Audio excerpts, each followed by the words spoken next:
we have another outstanding guest today. This is a young man who was supposed to be on in December. He is an engineer and also an author, and he owns a publishing company. I mean, he's a triple threat. So, without any further ado, I'd like to introduce Mr. Amir Makin, which I think I just pronounced his last name wrong again, and I asked him what it was. It's McKinn. So would you please introduce yourself to our audience and tell us a lot about you?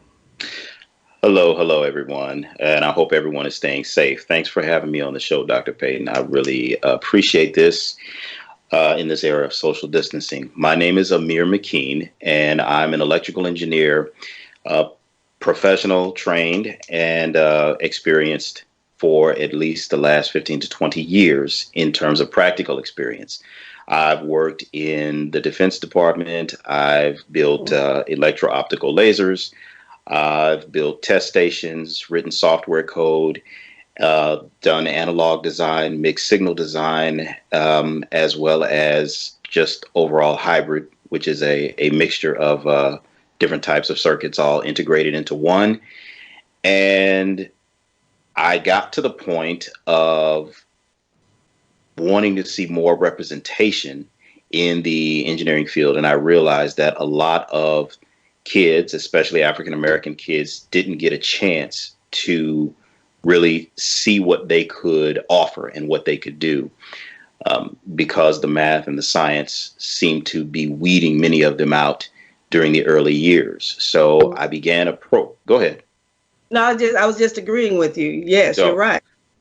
And so I began a program that started off as just a basic tutoring program. And I started off teaching elementary kids just on the weekends, just having, relative kids come over. And it grew from elementary kids to high school kids, as well as others.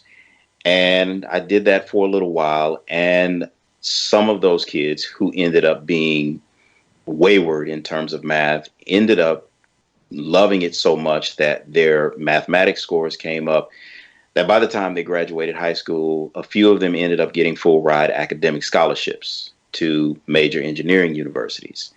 And so I started to take this program and begin to standardize it a little bit more, began to shape it and to mold it. And I realized that one of the major impediments was having African American kids really being able to see people who look like them doing engineering.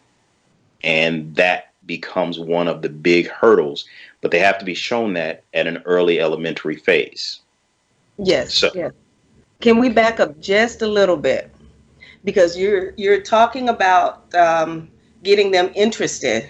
Mm-hmm. What got you interested in becoming an engineer? And you're over the age of 20. So, who got you interested? What made you take this step? Because you said earlier, a lot of our kids don't want to do this because they're not heavy in math or they're not heavy in science.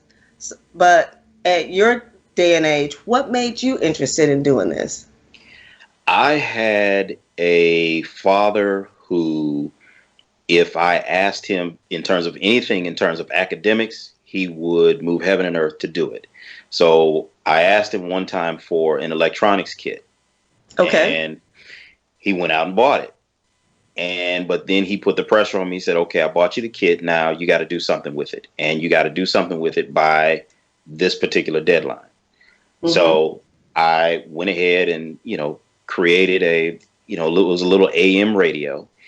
And I thought I had really, done something. And, he enjoyed that, but then challenged me to do more. And then incentivized me to learn more in terms of mathematics. That was number one.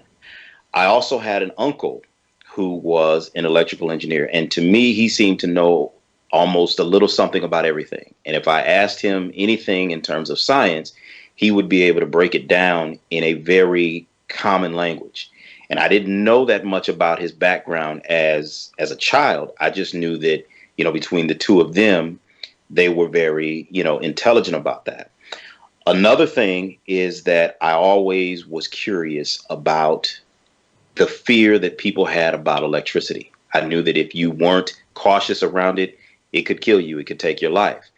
And that hint of mystique of danger, so to speak, sort of drew me to it as well. I said, if it is this dangerous, there has to be some element of it that we are meant to harness as human beings to really use it to our advantage, because Lewis Latimer did it, Elijah McCoy did it, all of these engineers have done it.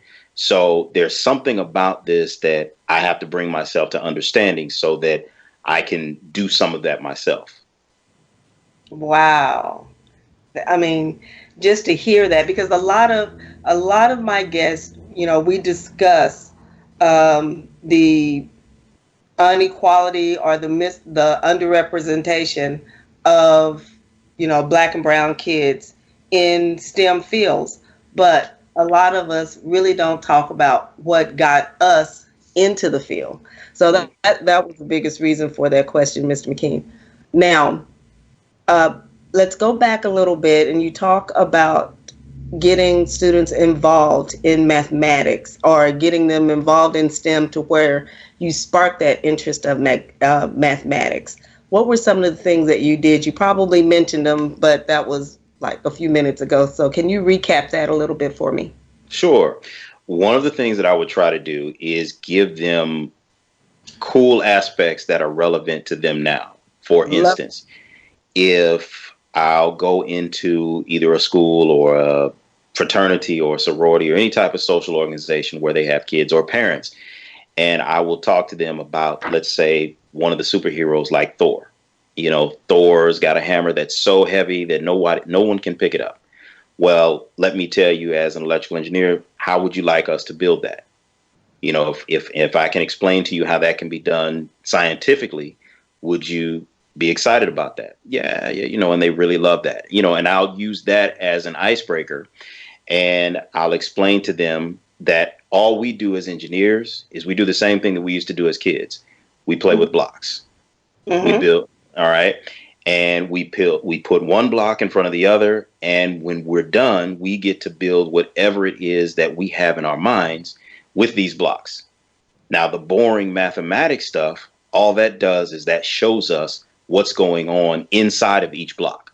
And it shows us how we can control and manipulate what's going on inside of those blocks. So how do we do that? Again, if we go back to the superhero thing, all right, let's talk about what an electromagnetic is. Let's talk about how it actuates. Now, let's go and get a battery. Let me show you how to take a nail, wrap it around a coil. Now you've produced an electromagnet. All right. So now I've stimulated them in terms of that. So now they're beginning to ask more questions, more and more. So then that sparks the interest of, when you go into a room and you see a light come on, do you ever ask yourself, why is one light brighter than the other? Mm-hmm. All right. Well, let me explain that to you. And then we'll go over that. And then I'll keep the math very simple with, just basic arithmetic. And they start to get it. And I'll start them off on really short, basic circuits and explain to them after they get something working, this is why this functions this way. And you built this. Now, is there something else you'd like it to do?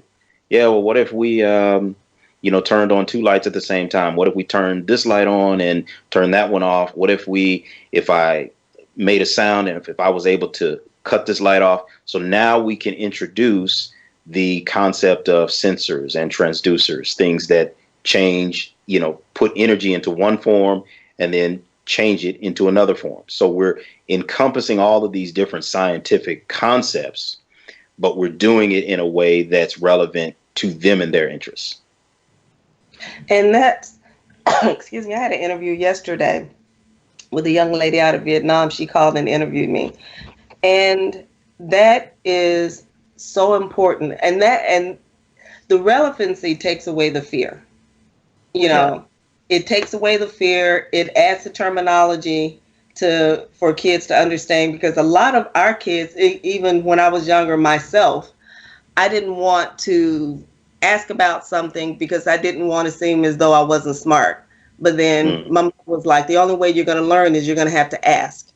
Right. And so I probably drove a lot of people insane by asking a lot of questions.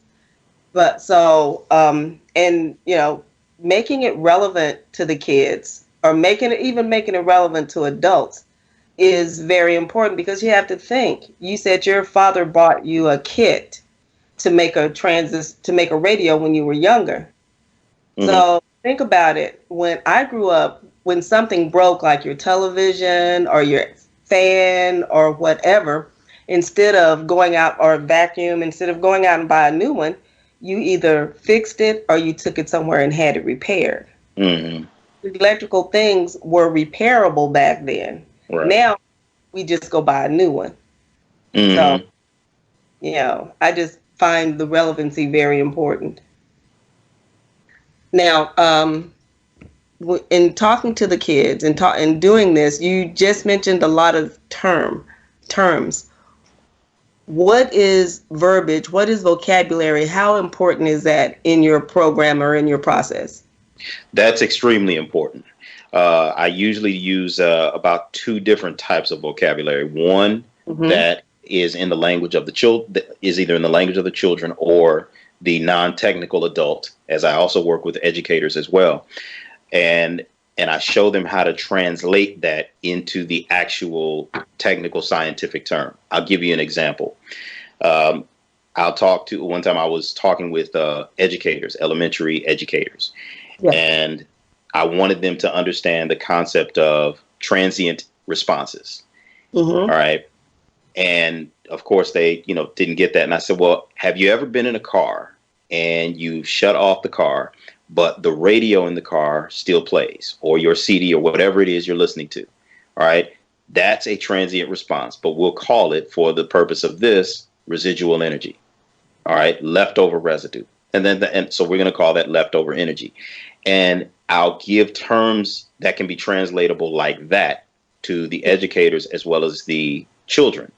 So in terms of breaking it down for the children, I'll give them an example of, have your parents ever told you, you go to bed, at this particular time, and as soon as you lay down, you just can't go to sleep for whatever reason. You might stay awake for another hour or two.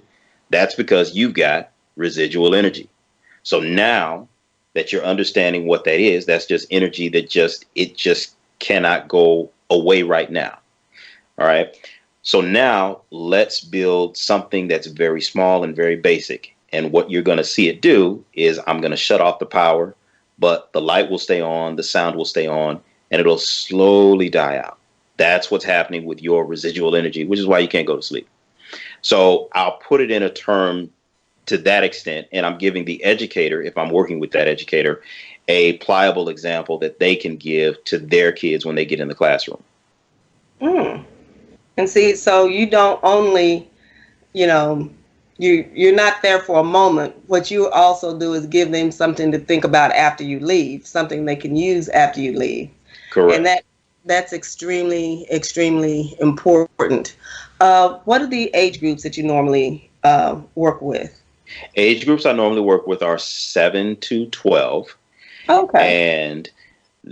And then I also work with full-blown educators or adults who are not technically competent, but they may want to get their child or their mentee or someone onto a technical field. And the goal is for me to get them to a point where they can at least help guide that person that's interested into a career path for engineering or STEM. Ooh. Now, do you, with the educators, do you have like a one-on-one, not a one-on-one, but a seminar specifically for them? Or do you have one that's encompassing them and students, or both? I have a seminar that's specifically motivated and geared towards them, because they need to really understand the official concepts, the language, the official science language, as well as being able to translate that to the kids. I usually will limit each to maybe no more, in terms of educators, no more than about 10. because that gives me the time to really facilitate through all of the different questions they have. And, what do we do if this comes up? How do we respond to this particular question? And it's about trying to get them to understand the building block steps that we're going through.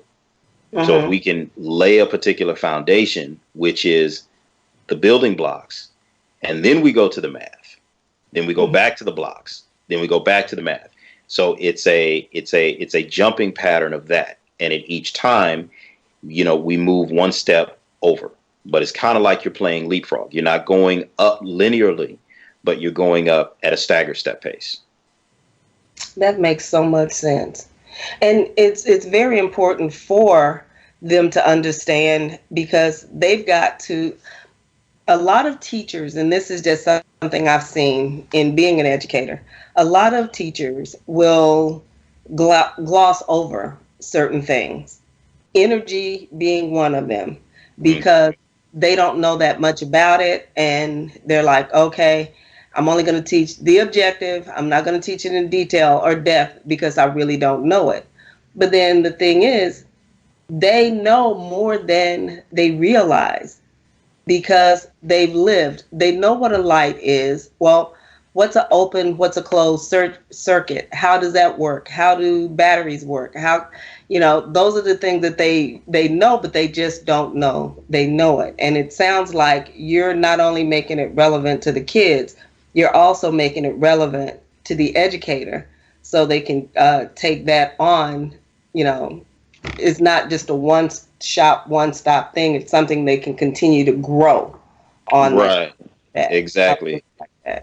The biggest part is getting folks to understand that you can do this. This potential is already in you. You've just been conditioned at a particular point in your life to believe that it's not. So the big point of this is to get you to understand that it is. We see folks being celebrated for being able to dunk a basketball on all levels, but we don't see individuals who look like them being celebrated for their contributions to technology. True. So, a big part of what I do is trying to make that connection so that the children, as well as the educators or the parents or whatever adult that I'm working with, understands that relevancy and can drive that point home when I'm not there. And that is so true, because we do watch sports every day. Well, not every day, but every season. And a lot of our kids do play sports, but a lot of our young men and women don't get involved in science Olympiads or go to robotics camps or go to STEM camps or go to environmental camps because they think that's not for me, that's not for us. Whereas I didn't have that luxury because my mother sent me to everything, kind of like your father got you the thing to make the radio, the kit to make the radio. So, but that is so interesting. Hey, ladies and gentlemen, if y'all are just joining us, I have a wonderful guest here, Mr. Amir Makin, or Makin. He's gonna get me because I'm slaughtering his last name. I'm reading it as it looks, so I have to apologize, and that's okay. He'll meet me in person one day, and he's gonna probably give me a punch in the shoulder or something. But I am so proud of what he's doing, not only in his work with children in STEM, but also making it relevant for adults, teachers, parents, educators, all of that. So give me a little bit more insight into your program, and give me like a day in the experience with one of your students. First, what we would end up doing, we start off on understanding residual energy. And that's where I start off in terms of that. And I'll give an example of that. Once we get through that in terms of an example, then I will pull out a basic circuit that I've designed, and I will walk them through how to build it. I will take the traditional schematics that we have in terms of symbols, and I'll change the symbols. And I will make the symbols, again, more friendly to the particular age group that I'm going with. And I'll make the schematic in terms of a block diagram. And I'll tell them, and I'll let them understand that as engineers, we work in teams. So one person is going to have to be responsible for each part. And each particular part, we're now going to put it together. And there's going to have to be someone who's going to have to make sure that all these pieces are connected correctly before we put any power to it. All right. So as I do that, most of the kids will pair off into their own groups. I don't have to really break them up. They pretty much go where they want to go. Each of them, so one will play the role of the project manager or project engineer. The other will play other engineering roles. The other will do another role. And they'll start asking each other questions about how things, you're not putting this in correctly. Can you come over here and help us with this? But they end up doing it themselves. And then once it gets together and the wow factor kicks in, now we are ready to discuss each particular part on this circuit. And we may build it with, say, 5 or 6 parts, but each of those parts that we've used has a different electrical concept to it. So by the time we get done, you're going to learn anywhere from 5 to, say, 8 different concepts in one particular circuit. Then once we get done with that, we'll move on to what I call transducers, or those are things that can, again, say like microphones. We'll discuss how microphones work. We'll discuss how speakers work. Then once we get into that, we can now talk about robotics. Then once we talk about robotics, we can start discussing processes of automation. And then that usually sparks conversations about future technology and where they see themselves in it. And part of this is to get them seeing themselves as the center of the future of technology. And that's amazing, because that is so important, because a lot of them, and I talk to my students all the time, they want to play video games. They want to, listen to music. Okay, well, what is your part? What can you do to create a video game? What can you do to determine what's going to happen next? So I make things into a problem for my students to try, as you're saying, make them feel a part of whatever this is, instead of, okay, I can just play. So that's extremely interesting. And I like the fact that you use teamwork to do it, because that's one of the things a lot of our young men and young women don't understand is you're not doing this alone. Mm-hmm. You have people that you can ask questions to, bounce information off of, brainstorm. Because in a lot of our schools, it's, did you do your work? Have you done your assignment? What did you learn today? Instead of what did we learn today, or what did the group learn today? Mm-hmm. Right. That's a huge process that we've got to continue to teach our kids. So, but if you could do anything with either the teachers or the children, what would you really want them to take away from one of your trainings or one of your experiences that you have with them? I would totally want to do away with probably 80% of the standardized testing. And I would want to replace that with team-oriented STEM learning. Mm-hmm. It would be more beneficial to them. It would be more practical to them. It would be more relatable to them, and it would prepare them for future changes in the society, not just from a technical standpoint, but from a social as well as an economic standpoint. Yeah. That would be the one thing that I would want to do. The second thing is getting them to be able to see themselves literally at the center of commanding the way technology is going to change. I want them to be able to see themselves in the center of that. So that's, the first one is my, shooting for the stars. The second one is what I want right now, immediately. And I have to agree with you, because from being a person who has taught on level and advanced placement courses, I noticed there's a huge difference in how I'm allowed to teach, or was allowed to teach, when I was in Texas. My on-level courses were more focused on the students taking the exam. My AP students, even though they did have to take the AP exam, 80% of their learning was labs and hands-on. And don't get me wrong, my kids did extremely well on the AP exam, and it was from the experience. So I think it was after the first year of me teaching AP and on-level biology, I went to pretty much the same type of learning or instructional design with my on-level kids, and I noticed their testing scores went up, because I didn't teach the test. I taught the concepts and the processes, and I did it more hands-on. And that was something that I learned from dealing with my AP kids. So you're right. It's better understanding of the processes and where they fit in there made things totally more relevant to my kids. So now I know I'm not missing the mark with that.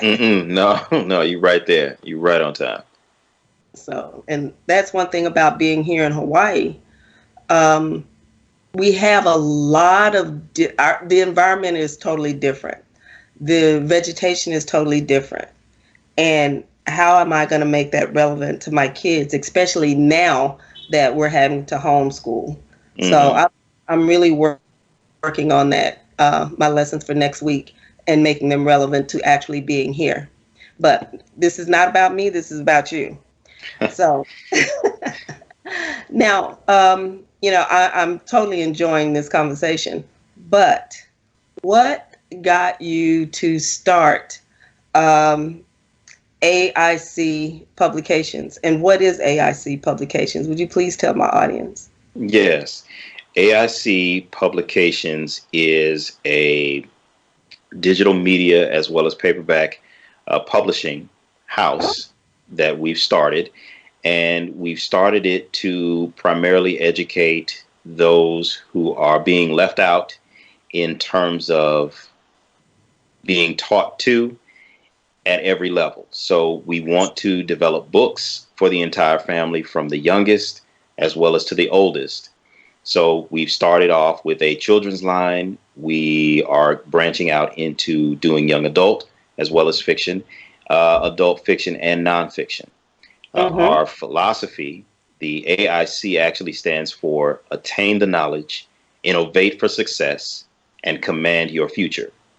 So everything that we publish and do is designed for just that, whether it's teaching STEM, from designing programs that are about turning your career from engineering to entrepreneurship, which is an E2E program that we offer, or if it's just giving you some aspect of political knowledge that you can put into action, so that when you get in a position of economic independence, you can make that too work for you. So that is what A.I.C. Publications is. Attain the knowledge, innovate for success, and command your future. Oh, I like that. Now, you said you started with children's books. What are some of the books that you have published, and what are the objectives of those books? The first children's series that we started is called Ali the Inventor. I don't know how many folks are online, but they can see this is the first in the series. And he is a young boy who goes through the neighborhood solving any problem that a person may have using nothing but math and science. He goes on problem patrols. You know how folks might go through the neighborhood looking for, things to do. He literally looks for problems to solve, and problems that are common to anyone, whether it's trying to get your grass to grow, to trying to fix your sprinkler, any kind of common problem that anyone has. He wants to address it using math and science, and he loves doing this. This is his passion. So that's our first series. The next series is Aisha the Navigator. She is a young, enterprising girl who wears a special navigator bracelet that's powered by her ability to read. And so the more that she learns through reading, the different places and points in history that she can travel to. And once she meets people that are not really discussed in school in terms of history, she usually pulls out lessons that are relevant to other kids, such as how to overcome bullying, how to develop the confidence that you need to have to be successful in spite of being in an environment that tells you different. So she pulls out those kinds of lessons, as well as he pulls out different kinds of lessons that both promote confidence, they promote leadership, they promote really taking charge of yourself as an individual and being independent. Again, trying to give the youngsters as well as the parents who are looking for more positive things in their life that look like themselves, this form of representation. One of the reasons why I was able to start the company was because I was looking for relevant material for my own. And I got tired of going to major publishing houses asking, why doesn't this exist? I already knew why it didn't exist. So let's just create it. And once we started creating it, different people began to like the series and, are asking for more and more and more. And we need to, be able to write and publish more as well. Now, you say these books are in a series.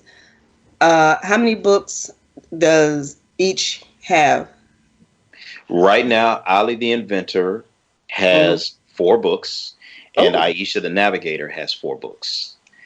And our objective is to, write as many series as we possibly can, then branch off into possibly creating a cartoon series featuring both. I like that, because you have not seen a positive or a STEM cartoon series around.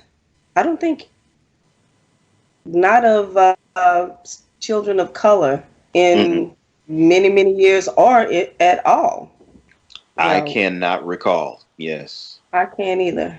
I mean, I remember Inspector Gadget and Dora and yeah. But I mean, you sound like you're doing actual problem solving of things that people actually have to deal with, but in a positive manner. So I like that, because a lot of our young men and young women don't realize, when you were talking about Ali, was talking about, doing lawn care and looking at it in a mathematical sense. A lot of them don't look at it that way. They just like, okay, the lawn is dying, I need to water the grass, but how long do you need to water it? And I'm just throwing something out there. But they don't look at it at that kind of level. So I like that. How long have these books been out, and are you the primary author? I am the primary author. These have been out we started the Ali the Inventor series about maybe 3 years ago. Okay. So as well as Aisha the Navigator came a year after that. So we're doing publishing at least of those 2 a year of each. So we're very busy doing those. And they are available at our site at AICpublications.com. And what we're also, when we go into doing the seminars, we also bring some of these books as part of the package as well that, people pay for as well. So these are actual supplements to some of the things that we do as well in the facilitations and the seminars. Now, have you, and this is just one of those random questions I just hit my head when you started talking. Have you looked at how the books also align with the TEKS? Because you are in Texas, correct? That is correct. Yes, we're in Texas. I have looked at the teaks, and I can go line for line as to what Right. part of the teaks we answer, what part of the teaks that this covers, what part of the teaks this facility is going to cover, and I'll go over that with the educators. So they are well covered when we do our seminars. That is great. That is perfect because, that's going to be more important. I mean, not more important, but that's going to be an important part of, you know, getting your books into schools, but also how they can use your books in relationship to their curriculum. Mm-hmm. So, but were you thinking about that when you wrote the books, or were you just thinking about the engineering portion and the design portion and the need portion? I was thinking mainly at the time when we wrote the books about the engineering aspect. Uh-huh. And after I was examining the teaks, I was able to pull out line by line Great. the applicable standards of each and how it's Mm-hmm. relatable to the book. And the good thing about the seminars is that they're so interactive. We can change how we relate and the different things we do so that we can pull out more relevancy to the TEKS, the Texas Educational Knowledge and Skill Standards. Okay. Thank you for talking about Yes, that. right, Yeah, right.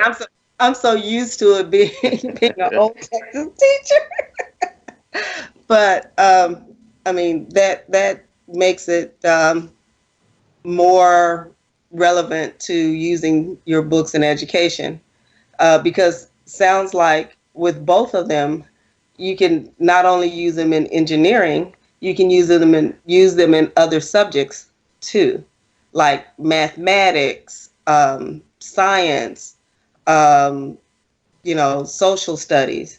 And I haven't seen the books. I'm gonna have to look them up. I'm more than likely gonna have to purchase them, so I'll add them to the set of children's books that I have. Although I don't have children's, but I have nieces and nephews who like to read. Gotcha, So, understood. I'm starting to get a great stack of children's books that I share with other people. Are these books on Amazon? Yes, some of them are on Amazon. The more newer models, we're experimenting, not going the Amazon route. So Okay. the older books, the Ali the Inventor #1 and #2, and Aisha #1 and #2 are actually on Amazon right now. The newer ones in the future we're going to try to get away from that platform somewhat. Well, if you'd like, send me a link to add to the show's social media, where people can get these books, because I have a number of friends who are trying to build their children's and grandchildren's libraries with books that they can relate to. I would So be happy to. I would be please, happy to. so Sure. I can make sure I can share that with my audience, because that's going to be great. Because I'd go to several book things with my own books, but people are asking, do they have books on this or books on that? Have you seen them? And I would love to share that information with my audience. I would be Now, delighted. I'll be happy to get that to you. Sure. now you keep talking about we and us and so on and so forth. Who is your team? My team consists of the young son that Ali the Inventor was based off of, as well as the young daughter that Aisha the Navigator is based off of, my wife and their mother, as well as the other firms that I've hired to help create an online presence for me. So I've got a digital marketing team, and I've got what I call book launch marketing team members as well. And these are individuals who are passionate about some of the things that we write and want this movement of ours to be a little bit more successful. Hmm. They're influential in opening doors and making introductions, and they're part of the team as well. I also have a advisory board Hmm. that I bounce different ideas off of to make sure that I'm thinking about different aspects before I choose to go in a particular direction. Mm-hmm. Mm-hmm. Okay. Now, how long you say that the book started about 3 years ago, but how long have you really been envisioning what you're doing, not only with the books, but with also the publishing company? I'd say probably for the last 10 years, I had been envisioning this. Wow. That's just totally, totally amazing. Now, are the books, they're also ebooks, right? Yes. Okay. They're also electronic books. Now, Yes. with what's going on today with the coronavirus, how do you see this situation, um, you know, educating kids in the onset or outbreak of the coronavirus? With the coronavirus, everybody, and everyone's practicing social distancing. Mm-hmm. Everything that we do right now is going to have to be in the virtual domain as we are right now. Yes. One of the things that I do is I will challenge the kids, because right now everybody can't go to get different parts and put together circuits. But I will challenge the kids to, as well as the adults and the educators, to understand there's about 3 different ways that technology is going to go in the future. You've got the artificial intelligence, you've got the smartware, the smart cybersecurity, and you've got the shrinking of technology, which they may call nanotechnology. Mm. The way that we can still practice STEM in terms of that is taking our daily activities and then asking ourselves, writing down the workflows, meaning everything that we do from the time that we get up to the time that we go to bed, Mm-hmm. and ask ourselves which of these things that we do are completely repetitive. Now, Mm-hmm. that which is repetitive that we do, what's the biggest problem that I have in completing this repetitive task? Mm-hmm. That's how you plan for artificial intelligence. Mm-hmm. That's, in engineering, predictive analysis. That's where you have just people literally sitting around figuring out what will happen to this if this happens over here. So each day, each student or educator or adult makes that list, and then we get together online and we go over that list, and then we can address the actual technical concept that is relatable to that particular thing. And then I will let them know, okay, now since we are still dealing with blocks and we don't have physical blocks that we can deal with, we can actually draw a block diagram, in real time. So you can draw your block diagram with me, and then we can discuss how we're going to put this block diagram together and what we're going to have each block do. Now, once we've broken down each of those blocks, now we can really discuss how we can control what those blocks do to help out this repetitive task. Okay. So you're looking at it now that we are doing more from home, and I got a feeling once all this is over, we're going to continue to do more from home. So you're looking at it in such a way that, okay, these are the tasks that you have to do. Mm-hmm. So how can we either streamline these tasks or make these tasks better suited to a better time frame? Is that what you're saying? That's correct. And then some of those tasks, with the supplies that I already have on hand, I will, do videos of different things that I'm working on. And depending upon the feedback that I'm getting from them, I'll try to at least address some of those with whatever it is that I'm, shooting a video for. Mm, okay. Now, where can people find, your publication company, your videos, or whatever? What is your social media presence? Where can people find you or connect with you? The best way is they can send me an email to Amir, AMIR, at AICpublications.com. They can go to the website, which is also aicpublications.com, and peruse there. I am also on Instagram with AIC Publications, and we're also on LinkedIn with under the term of AIC Publications as well.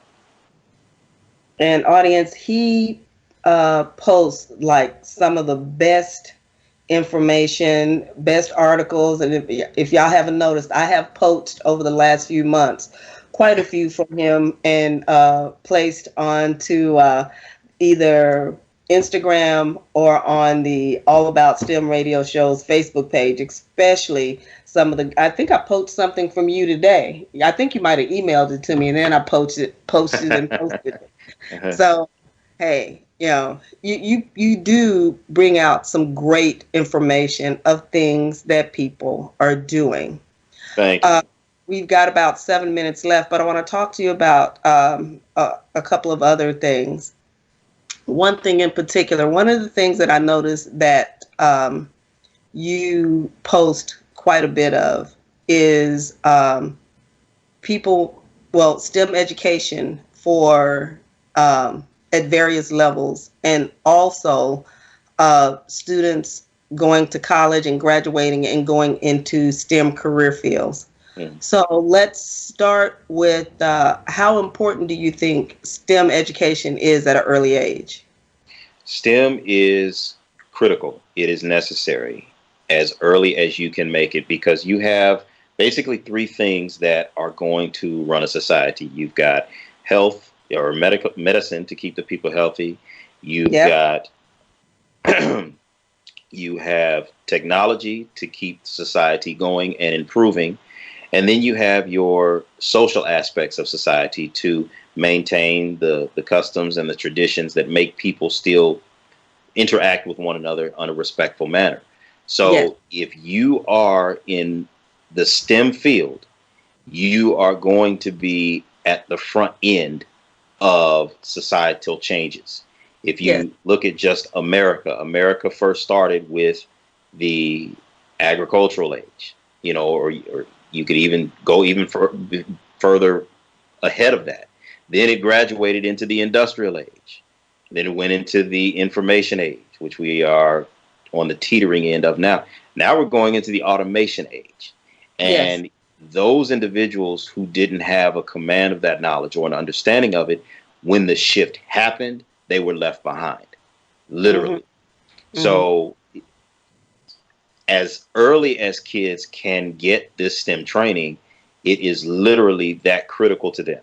The National Action Council for Minorities Engineering that tracks, you know, what African Americans are doing, saw that the peak of African Americans getting degrees in engineering actually occurred in 2000, which was about 5.6%. That was the highest in the last 40 years out of all those who have gotten engineering degrees. And African Americans represent less than 4% in terms of working engineers. So we are nowhere near the point of saturation. No. And it is critically important that the children as well as the adults begin to see people who look like them as early as humanly possible. There is a good movie, I think it was called The Boy Who Harnessed the Wind. And it was based on a true story of a young boy in, I forget the country, but he was in Africa. He's in Africa. Yeah, I saw that. You saw that one too? Right. So he's going to school, and all of these supposed outdated books are being sent to the school. But there's one book there on electricity that he just falls in love with. And he takes the book, he gets the information in it, he starts running experiments, and he learns how to bring water to his barren African village. All right. And it's things like this that just underscore the importance of science, technology, engineering, and math in our young persons as early as humanly possible. Yes. I mean, it's not just, oh, I want my son to be an engineer, I want my daughter to be an engineer. It's also having them learn to be problem solvers. Yes. What is the problem? How do you solve it? It may be a problem in agriculture. It may be a problem in city design. It may be a problem in getting electricity to a particular village or a town or a city like here being on the Big Island. We have a lot of our students who are off the grid. So now we're having to deal with teaching online, but you have a large percentage of your students that are off the grid because they live on the side of the volcano, and certain things haven't made it out there yet, like, good internet service. So how are we going to deal with that? And I like the fact that, yeah, they need to start thinking of this early, because it not only gets them to thinking about the problem, but it also gets them into the entrepreneurial aspects of STEM, which is something that we never really sunk our teeth into with a great foothold. And that's just me. Oh, yeah. Yes, I totally agree with that. I totally agree with that. There is so much that is available to us that, we can do in terms of entrepreneurship. We just have to be able to see ourselves doing it, and then be able to chart a way. We have to understand that we have the potential within ourselves to chart that path to that success. Yes, we totally do. We have about a minute left, so I want to thank you for coming on the show. But will you again explain to the my audience, Mr. Amir, how to contact you, where you are on social media, give the names to your books, and one more quick question. You said you were looking at books for young adults. Have you written those yet, or are those still in the development state? We are still in the development stage for young adults. We have characters set up and the template is drawn. We're just producing them now. Oh, I'm excited. I can't wait to see that.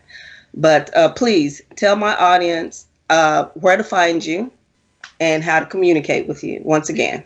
Sure. You can reach out to me on AICpublications.com.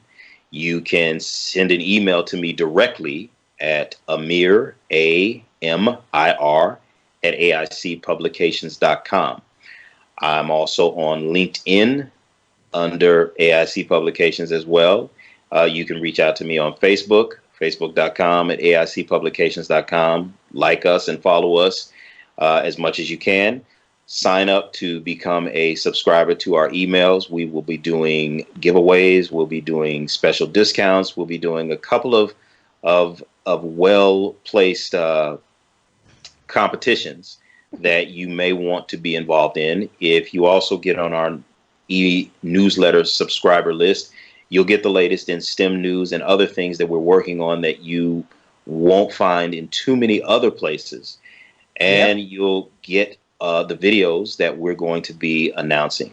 Also, we are developing an app, and our timeline is to have this app at least in the beta testing stage in April. So if you are someone that's interested in becoming a beta tester, send an email to me at Amir at AICpublications.com, letting us know that you're interested in that.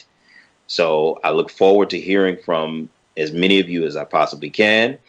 I thank you, Dr. Payton, for having me on, and I'd like all of you to stay safe in this social distancing age. Please take this seriously and heed all of the guidance from the CDC and the medical personnels who are understanding of this. And hopefully we'll all get through this together, and one day soon we can all physically, reconnect. Well, ladies and gentlemen, I want to thank our guest, Mr. Amir, for being on the show. Next week, we have Tiffany Tichy. She is a mechanical engineer and also an author. She will be on our show next Monday from 7 to 8 Central Time. And again, as Mr. Amir said, please stay safe. follow the guidelines of social distancing. And until next week, I'd like to say all about STEM Radio. Bye-bye. Thank you much. Take care.